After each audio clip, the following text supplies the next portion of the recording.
à Bouna, les actualités chaudes.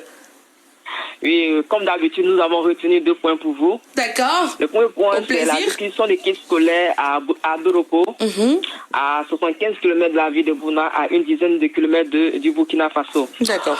Le vendredi dernier, l'ONG Aigle Royale et ses partenaires ont offert des kits scolaires aux élèves issus des familles démunies afin de leur donner les mêmes chances de réussite que les autres enfants.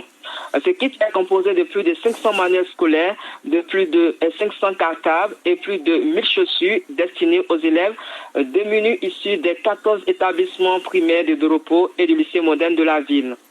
Indiquant que le président de l'ONG donatrice Ouattara Ansongoda Al-Mustafa est un ancien élève du groupe scolaire nord de Doropo qui a abrité la cérémonie de remise.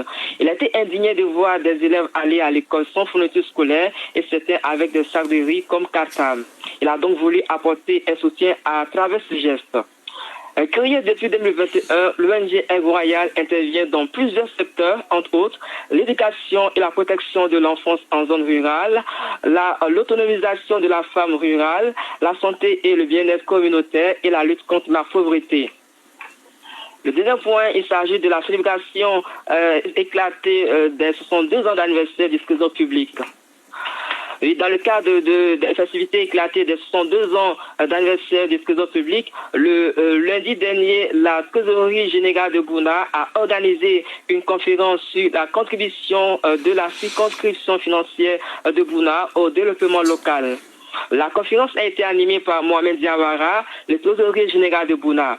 Sa conférence s'est inclinée en 2 grandes parties, l'évolution des missions du Trésor public ivoirien et la présentation de la circonscription financière de Bouna. Au titre des distinctions, la Trésorerie générale de Bouna a reçu plusieurs prix d'honneur pour ses performances dans le cadre de la mobilisation des recettes fiscales et non fiscales. Elle a également été distinguée parmi les meilleurs postes comptables en 2021. Cette conférence a été suivie d'échanges afin de donner une réponse aux différentes préoccupations des participants et une visite de stand pour présenter les services. Cette festivités éclatée qui vise à rapprocher le trésor public des populations a débuté le vendredi dernier à Bouna par une caravane pour la promotion des produits du trésor. Hier, s'est tenu un planting d'arbres à l'EPP Bouna Centre, suivi de distribution des kits scolaires dans cet établissement.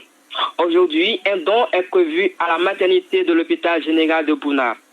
Ces festivités vont se refermer le samedi prochain par une marche sportive dans la ville, suivie de séances de fitness au complexe sportif de Bouna. Merci, Mariam Sidibé, c'est tout pour